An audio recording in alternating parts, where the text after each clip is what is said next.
Hello friends, வணக்கம். எல்லாரும் எப்படி இருக்கிறீங்க? நல்லா இருக்கீங்களா? இன்னைக்கு வந்து பார்த்தீங்கன்னா, நான் ரொம்ப நாள் கழிச்சு வந்து ஒரு கிச்சன் ரொட்டீன் வந்து நான் உங்ககிட்ட ஷேர் பண்ணிக்கிறேன். இது வந்து வியாழக்கிழமை எடுத்த வீடியோ தான்.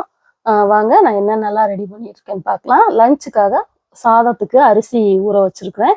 இதில் வந்து கொஞ்சம் பருப்பு ஊற வச்சிருக்கிறேன். இந்த பவுலில் என்னன்னு பார்த்தீங்கன்னா, நேற்று மீதமான ரசம் அதை சூடு பண்ணி எடுத்து வச்சிருக்கிறேன். அப்புறம் வந்து இந்த பக்கம் வெஜிடபிள்ஸ் கொஞ்சம் எடுத்து வச்சிருக்கிறேன். காலையிலே வந்து பார்த்தீங்கன்னா, டீ எல்லாம் போட்டு குடிச்சாச்சு. இது கொஞ்சம் பேலன்ஸ் இருக்கு. இது என்னன்னா, ஹஸ்பண்ட் இப்போ வெளியில போயிருக்காங்க. வந்தவுடனே இன்னொரு டீ குடுன்னு கேட்பாங்க. அதுக்காக இருக்குது. அப்புறம் லஞ்சுக்கு ஃபர்ஸ்ட்டு ஒலை மட்டும் வச்சிருக்கிறேன். ஒலை கொதிச்சிருச்சு. அரிசியும் போட்டு விட்டாச்சு. இது ஒரு பக்கம் வெந்துகிட்டு இருக்கட்டும். அதுக்கு இடையில வந்து இந்த காய்கறி எடுத்து வச்சிருக்கோம் இல்லையா? பாவக்காய் இதை வந்து நான் வந்து கட் பண்ணிட்டு வந்துடுறேன். இந்த பாவக்காய் வந்து பார்த்தீங்கன்னா, இந்த கசப்பு போறதுக்காண்டி ஒரு குட்டி, குட்டி சின்ன டிப் சொல்றேன். தெரிஞ்சவங்களுக்கு ஓகே. இது வந்து சமையல்ல இப்பதான் பிகினர்ஸா இருக்கீங்கன்னா, இந்த டிப் வந்து உங்களுக்கு ரொம்ப யூஸ்ஃபுல்லா இருக்கும். ஃபர்ஸ்ட் இந்த ரவுண்ட் ரவுண்டா இந்த மாரி கட் பண்ணிட்டு, அதில உள்ள நடுவுல விதை பகுதி, சதை பகுதிலாம் இருக்கும் இல்லையா? பிஞ்சா இருந்துச்சுன்னா ஓகே. விதைகள மட்டும் நீக்கிருங்க. நீக்கி இந்த மாரி வெறுமனே தண்ணி நம்ம டேப் வாட்டர்லயோ, இல்ல நல்ல தண்ணிலயோ ஏதோ ஒரு வாட்டர்ல ஒரு 1/2 அன் ஹவர் ஊற வச்சுருங்க. இப்படி ஊற வைக்கும்போதே பார்த்தீங்கன்னா, நல்லா ஒரு 75% வந்து அதோட கசப்பு போயிரும். இது ஒரு மெத்தடு. இன்னொரு மெத்தட் என்னன்னு பார்த்தீங்கன்னா, இந்த பாவக்காவ நல்லா கட் பண்ணிட்டு, அதில வந்து கொஞ்சம் கல் உப்பு போட்டு நல்லா பெசஞ்சு வச்சுட்டீங்கன்னா, அதுலேருந்து கொஞ்ச நேரம் கழிச்சு தண்ணியா வெளியேறும்.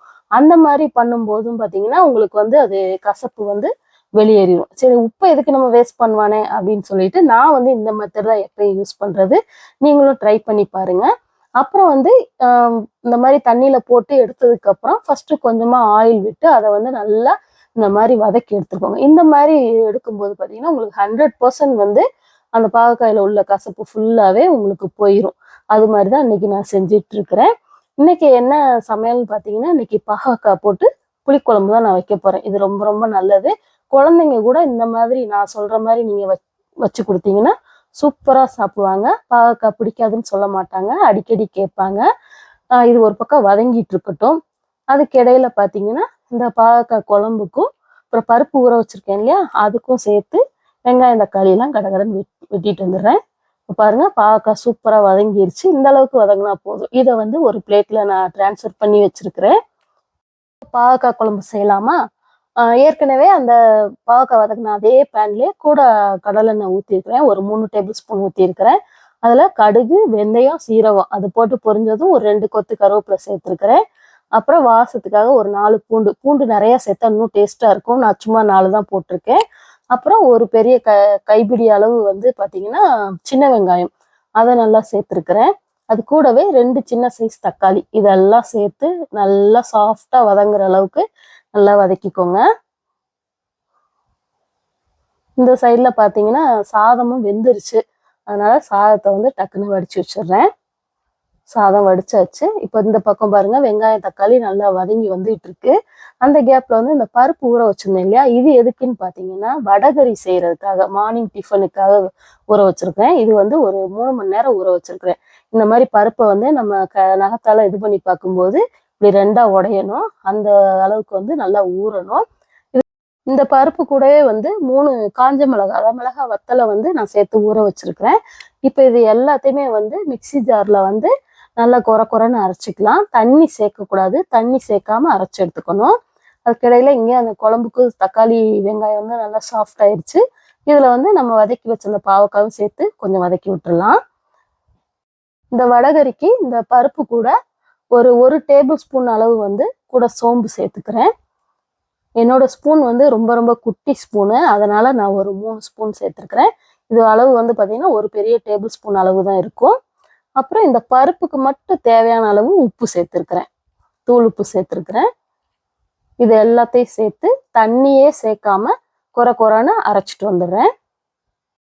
2மே அட் அ டைம் செய்றனால, ஒரு பக்கம் பாவக்காய் குழம்பையும் செஞ்சுக்கிட்டே, இன்னொரு பக்கம் வடகரிக்கும் ரெடி பண்ணிட்டு இருக்கிறேன். இப்ப குழம்புக்கு தேவையான மசாலாலாம் மஞ்சள் தூள், மிளகாய் தூள், மல்லித்தூள், உப்பு இது எல்லாமே நான் சேர்த்துட்டேங்க. சேர்த்து இது நல்லா வதக்கிக்கலாம். இந்த மசாலாவோட பச்சை வாசனை எல்லாம் போற அளவுக்கு நல்லா வதக்கி விட்டுக்கோங்க. இது வந்து குழம்புன்னு சொல்றத விட நல்லா தொக்குன்னு சொல்லலாம். அந்த அளவுக்கு நல்லா திக்கா வைப்பேன் நானு. செம்ம டேஸ்ட்டா சூப்பரா இருக்கும். எங்க வீட்ல எல்லாருமே லைக் பண்ணி சாப்பிடுவாங்க. மெயினா பார்த்தீங்கன்னா, என் பாப்பா ரொம்ப லைக் பண்ணி சாப்பிடுவா. மசாலாவோட ராஸ்மெல் எல்லாம் போனதுக்கு அப்புறம் நெல்லிக்காய் சைஸ்க்கு வந்து புளி ஊற வச்சிருந்தேன். அந்த புளியை கரைச்சி இந்த குழம்புல ஊற்றிக்கலாம். இது நல்லா வந்து திக்காய் வரணும். அவ்வளோதாங்க. இந்த குழம்பு நல்லா திக்காய் வரவும் ஃபைனலாக பார்த்தீங்கன்னா ஒரு துண்டு வந்து வெல்லம் சேர்த்து நல்லா இறக்கிட்டோம்னா சூப்பராக தேன் மாதிரி பாவக்காய் குழம்பு ரெடி ஆயிரும். நெக்ஸ்ட் இப்போ என்ன பண்ணுறோம்னா நம்ம வடகரி தான் பண்ணுறோம். வடகரி பண்ணுறதுக்கு பார்த்தீங்கன்னா எண்ணெயில் போட்டு பொரிச்சு எடுப்பாங்க. இன்னொன்று வந்து பார்த்தீங்கன்னா தோசை தவாவில் வந்து அடை மாதிரி போட்டு தட்டி எடுத்தும் செய்வாங்க. நான் வந்து இந்த மெத்தடில் செய்கிறேன். இது எப்படின்னா ஒரு கடாய் அடுப்பில் வச்சு அதில் ஒரு 3 டேபிள் ஸ்பூன் அளவு வந்து எண்ணெய் ஊற்றிக்கிறேன். எண்ணெய் காஞ்சதுமே நம்ம அந்த கொரகொரப்பாக அரைச்சி வச்சுருக்கோம் இல்லையா அந்த பருப்பு, அதை வந்து அந்த ஆயிலில் போட்டு நல்லா அப்படியே ஃப்ரை பண்ணிக்கணும். அதாவது இந்த மாவுல உள்ள அந்த தண்ணி எல்லாமே உறிஞ்சிடணும். உறிஞ்சி நல்லா கிறிஸ்பியாக வர்ற அளவுக்கு நல்லா வறுத்துக்கிட்டே இருக்கணும். ஃப்ளேம் பார்த்தீங்கன்னா லோ ஃப்ளேமில் மட்டுமே வச்சு நீங்கள் அதை ரெடி பண்ணணும். அடிக்கடி கிண்டி விட்டுக்கிட்டே இருக்கணும். டயட்ல இருக்கிறவங்கலாம் வந்து ப்ரோட்டீனுக்காக இந்த வடகரி எடுத்துக்கலாம். அந்த மாதிரி ஆயிலில் பொரிக்காம இந்த மாதிரி செய்யும்போது இது வந்து அவங்களுக்கு ரொம்ப ரொம்ப யூஸ்ஃபுல்லாக இருக்கும். டயட்ல உள்ளவங்க ஈஸியாக செஞ்சு சாப்பிட்றதுக்கு. ரிச் ப்ரோட்டீன் இருக்குது, ப்ளஸ் ரொம்பவும் ஹெல்த்தியும் கூட. இது நல்லா வறுபடணும். இது கொஞ்சம் நல்லா வறுபட்டு வரட்டும். கடாய் மட்டும் நல்ல ஒரு அடி கனமான கடாயாக யூஸ் பண்ணிக்கோங்க. கடாய்னாலும் சரி, பேன்னாலும் சரி, உங்ககிட்ட என்ன பாத்திரம் இருக்கோ ஆனால் அடி கனமான பாத்திரம் யூஸ் பண்ணிக்கோங்க. அதுக்கு இடையில பார்த்தீங்கன்னா இஞ்சி பூண்டு பேஸ்ட் வீட்டில் தீந்துருச்சு. என் பொண்ணு தான் வந்து ரெடி பண்ணி கொடுத்தா, பூண்டு உரிச்சு கொடுத்தா. நான் அதை வந்து இப்போ இது வறுபடுற கேப்பில் மிக்சியில் போட்டு அரைச்சி எடுத்துக்கிறேன். இப்போவும் ஒரு டிப்பு, நம்ம மொத்தமாக அரைச்சி நம்ம ஃப்ரிட்ஜில் வைக்கும்போது அது சீக்கிரம் கெட்டு போயிடுது. அதனால அது கூட வந்து ஒரு டீஸ்பூன் அளவு மஞ்சள் தூள் சேர்த்து நீங்கள் அதை அரைச்சிங்கன்னா ரொம்ப நாள் கெட்டு போகாமல் ஒரு 10 டேஸ்க்கு வச்சு நீங்கள் யூஸ் பண்ணலாம். இப்போ அது ஒரு பக்கம் வடகரிக்கு அந்த இது வந்து ரெடி ஆகட்டும். அதை இன்னொரு அடுப்பில் மாற்றிட்டேன். இப்போ சேம் வடகரிக்கே வந்து இந்த மசாலாலாம் செஞ்சுக்கலாம். இதுக்கு வந்து கடாயில் ஆயில் விட்டு அந்த ஹோல் கரம் மசாலா எல்லாம் சேர்த்துட்டேன். கூடவே ஒரு கத்து கருவேப்பிலையும் ஒரு கைப்பிடி அளவு வெங்காயம், பொடிசா நறுக்கின வெங்காயம் இதை சேர்த்து நல்லா வதக்கிக்கலாம். வெங்காயம் வதங்கின உடனே ஒரு 1.5 ஸ்பூன் அளவுக்கு வந்து இப்போ ஃப்ரெஷ்ஷாக அரைச்சா இஞ்சி பூண்டு பேஸ்ட் அதை வந்து சேர்த்துருக்கேன். மஞ்சப்பொடி சேர்த்தனால அது எல்லோ கலராக இருக்குதுங்க. கெட்டு போகாமல் இருக்கிறதுக்காக தான் நம்ம மஞ்சப்பொடி சேர்த்துருக்குறோம். இதை நல்லா பச்சை வாசனை எல்லாம் போகிற அளவுக்கு நல்லா வதக்கி விட்டுடலாம். வெங்காயம் நல்லா வதங்கினதுமே ஒரு 3 மீடியம் சைஸ் அளவு வந்து தக்காளி அதை கூட சேர்த்துக்கிறேன். இப்போ தக்காளியும் நல்லா சாஃப்ட் ஆகுற அளவுக்கு நல்லா வதக்கி விடணும். இதை வந்து ஒரு மூடி போட்டு நல்லா மூடி வச்சிடலாம். இது நல்லா வதங்கட்டும். இப்போ பாருங்க, நல்லா தக்காளி வெங்காயம் நல்லா சாஃப்டாக வதங்கி வந்திருக்குது. இது செய்கிறது ரொம்ப ரொம்ப ஈஸி தாங்க. எல்லாருமே வடகரினா என்னவோ நினச்சி பயந்துட்டு இருப்போம். சென்னையில் வந்து பார்த்தீங்கன்னா சைதாப்பேட்டையில் வந்து பயங்கர ஃபேமஸ் இந்த வடகரி. இப்போ இந்த வடகரிக்கு தேவையான மஞ்சள் தூள், ஒரு 1.5 ஸ்பூன் வந்து மல்லித்தூள், 1.5 ஸ்பூன் மிளகாய் தூள், 1/2 ஸ்பூன் கறி மசால் தூள் இதெல்லாம் சேர்த்துருக்குறேன். இதெல்லாம் சேர்த்து அந்த மசாலாவோட பச்சை வாசனை போகிற அளவுக்கு நல்லா வதக்கி விட்டுடலாம். இப்போ பாருங்க, 5 மினிட்ஸ் கழிச்சு நல்லா எண்ணெய் பிரிஞ்சு நல்லா வதங்கிருச்சு. மசாலாவோட பச்சை வாசனையெல்லாம் போயிடுச்சு. இப்போ வந்து இந்த வடகரிக்கு தேவையான அளவு தண்ணி நல்லா நிறைய தாராளமாக சேர்த்துக்கலாம். ஏன்னா நம்ம இதில் சேர்க்கக்கூடிய அந்த பருப்பு வந்து எல்லா தண்ணியுமே வந்து அப்சர்வ் பண்ணிடும்.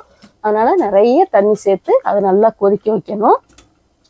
இப்போ மூடி போட்டு விட்டுலாம், நல்லா கொதிக்கட்டும். இது இன்னொரு அடுப்பில் வந்து நம்ம பருப்பு ரெடி பண்ணிட்டு இருந்தோம் இல்லையா, வறுத்தோம் இல்லையா, அது வந்து வறுபட்டுருச்சான்னு பார்க்கலாம். நல்லா வறுபட்டுக்கிட்டே இருக்குது. இன்னும் கொஞ்சம் வறுபடணும். நல்லா வறுபடட்டும். அதுக்கு இடையில பார்த்தீங்கன்னா மார்னிங் பிரேக்ஃபாஸ்ட்டுக்கு வந்து இன்னைக்கு இட்லி தான் செய்ய போகிறேன். அதுவும் இடையில இட்லி ஊற்றி விட்டுறேன். அது ஒரு பக்கம் வெந்துகிட்டு இருக்கட்டும். மார்னிங் பிரேக்ஃபாஸ்ட்டுக்கு இட்லியும் வடகரியும் சூப்பராக இருக்கும்.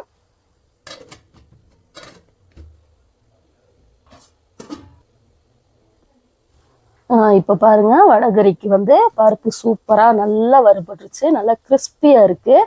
வாயில் போட்டு பார்க்கும்போது நல்லா மொறுமொறுன்னு இருக்கணும். இந்த அளவுக்கு உதிரி உதிரியாக இருக்கணும். இப்போ அடுப்பு ஆஃப் பண்ணிடலாம். இந்த பக்கமும் வடகரிக்கு மசாலா நல்லா கொதிச்சிருச்சு. இப்போ இதில் அந்த வறுத்தோம் இல்லையா, அந்த பருப்பை வந்து அப்படியே நம்ம சேர்த்து விட்டுடலாம். சேர்த்து நல்லா கிண்டி விட்டுடலாம். இது பார்த்தீங்கன்னா ஒரு 5 மினிட்ஸில் நல்லா அந்த பருப்பு இந்த தண்ணி எல்லாத்தையுமே இழுத்துரும்.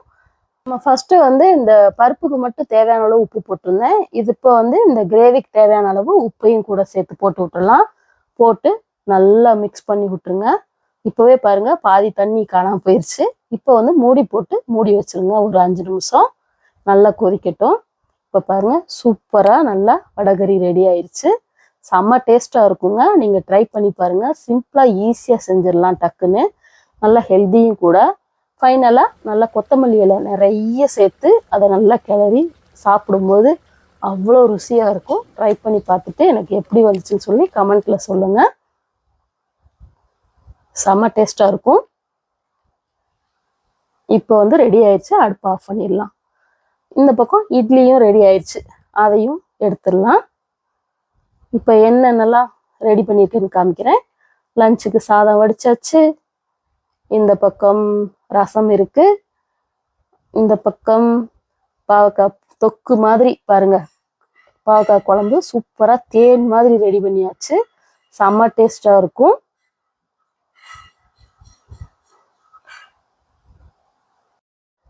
இது வந்து வடகறி. ஹஸ்பண்ட் மட்டும் சாப்பிட்டாங்க. மிச்சம் நாங்கள் எல்லாம் சாப்பிடணும். தண்ணி ஒரு பொட்டு இல்லை பாருங்க, பூரா உறிஞ்சிருச்சு. அப்புறம் இந்த பக்கம் இட்லியும் ரெடி ஆயிடுச்சு. அப்புறம் பொரியல் செய்யும்போதே கரண்ட்டு போயிடுச்சுங்க. இன்னைக்கு என்ன பொரியல் செஞ்சேன்னா முட்டைக்கோஸ் பொரியல் தான் செஞ்சேன். இந்த பாவக்காய் குழம்புக்கும் இந்த முட்டைக்கோஸ் பொரியலுக்கும் சூப்பராக செம்மையாக இருக்கும்.